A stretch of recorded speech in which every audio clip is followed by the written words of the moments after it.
రవి గారు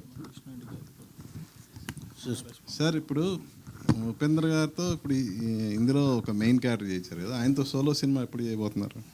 ఇది క్వశ్చన్ అక్కడ బెంగళూరులో అడిగారండి. ఎనీ టైం సార్తో చేయాలంటే అది మనకి ప్రివిలేజ్ అండి. అది నిజంగా మంచి కథ అలాంటి సెట్ అయినాక అంటే మీకు నిజంగా మనం ఇక్కడ ఉన్నాం కాబట్టి తెలియదు కానీ సార్, బెంగళూరులో నేను ఒకసారి ఆయన సినిమా రిలీజ్ అప్పుడు ఉన్నా, అసలు ఐ వాజ్ లిటరల్లీ షాక్. అసలు ఆ క్రేజు ఇది అసలు మా బ్యాండ్ మేళాలతో థియేటర్లో అసలు మామూలు గోల్లేదు అసలు. He's very very very craziest there. ఆయనతో ఒక ఛాన్స్ వస్తే డెఫినెట్గా will always take up that immediately. That won't be a problem for us.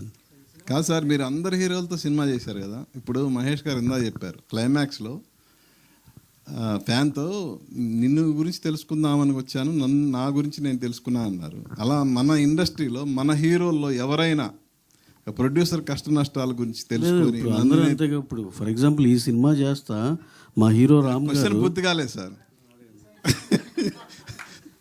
A hero అయినా నన్ను నేను తెలుసుకున్నాను, ప్రొడక్షన్ ఇంత కఠినంగా ఉంటుందో తెలుసు అని నిర్మాతకి అండగా ఉండే హీరోలు ఎవరన్నా మీరు ఇప్పటివరకు చేసిన వాళ్ళు ఎవరైనా ఉన్నారా? డెఫినెట్గా అండి. ఇప్పుడు ఫర్ ఎగ్జాంపుల్ ఆల్మోస్ట్ మా వరకు అయితే అండి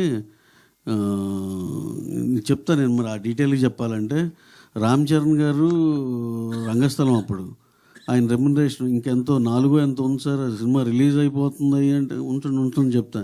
నాకు ఎప్పుడు అవసరమైతే అప్పుడు తీసుకుంటాను. అప్పుడు ఒక 20 లక్షలు, అప్పుడు ఒక 10 లక్షలు. ఆయన అసలు అది 1 year 2 years తీసుకున్నారు ఆయన. అంటే నేను అనేది వాళ్ళకి డబ్బులు అంత ప్రధానం. మహేష్ గారు అంతే, సర్కార్ పాట తర్వాత 1 year కానీ తీసుకోవాలా. అలా చిరంజీవి గారు అంతే, వాల్తేరు గారు అయిన తర్వాత 1 year, రవితేజ గారు అంతే. అంటే డెఫినెట్గా వాళ్ళందరికీ సరే ఓటీటీ ఇంకా డబ్బులు లేట్ అవుతాయి కదా, అవి వచ్చినప్పుడే ఇవ్వండి. ఇంట్రెస్ట్ లేవండి పాపం, అలా అనమాకండి. ఇంట్రెస్ట్ లేవు కానీ అలా రామ్ గారిని మా ఉపేంద్ర గారు అసలు రెమ్యునరేషన్ నేను చెప్పనన్నారు. సార్ ఇదైతే కరెక్ట్ అనుకోండి, ఓకే డన్ అన్నారు. అది యాక్చువల్గా ఆయన ఉన్నప్పుడు దానికన్నా తక్కువ అనే తెలుసు.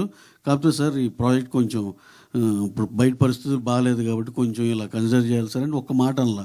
రామ్ గారు he has come for back end. ఆయన ఏం డబ్బులు తీసుకోవాలి, నైజాం అండ్ గుంటూరు తీసుకున్నారు. సో ఆటోమేటిక్ ప్రొడ్యూసర్ ఇదేంటి అనేది అర్థం చేసుకున్నట్టే కదా. డెఫినెట్గా చాలామంది కోఆపరేట్ చేశారండి అలా.